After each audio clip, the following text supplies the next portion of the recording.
I end up asking that question. Who's your toughest critic?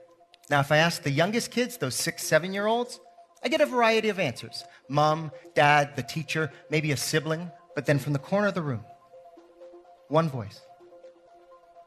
Myself. And I turned to discover a young woman, maybe 12, 13 years old, down, huddled, arms around her knees, looking up. Myself. By grade 9, that voice is everywhere. Now, hey, that voice can be a positive force in our lives. It can help us improve ourselves. It's part of our moral core.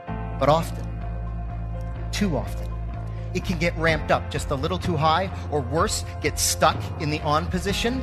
And that's when it can do damage. Because if it's saying things like, nobody likes you, or that was terrible, that's not analysis, that's abuse. Because if you wouldn't say it to your best friend, then why? Why do we inflict that kind of judgment on ourselves? Because that's the voice that can drive us apart. It can make us so anxious that we're terrified to leave our homes. I struggled with this for years, not realizing that while I was afraid the world might judge me, the harshest critic was already inside the house. It can lead to depression. It can lead to substance abuse, because maybe, just maybe, we can get that voice to shut up for just a little while. It can separate us in so many ways. But here's the thing. I come here today, maybe not to bury that inner critic, but perhaps to praise it. Let's try this game again.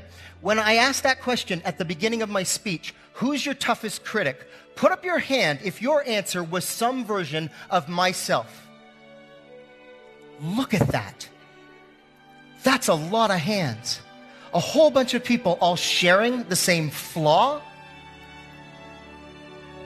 We are united by so many positive things.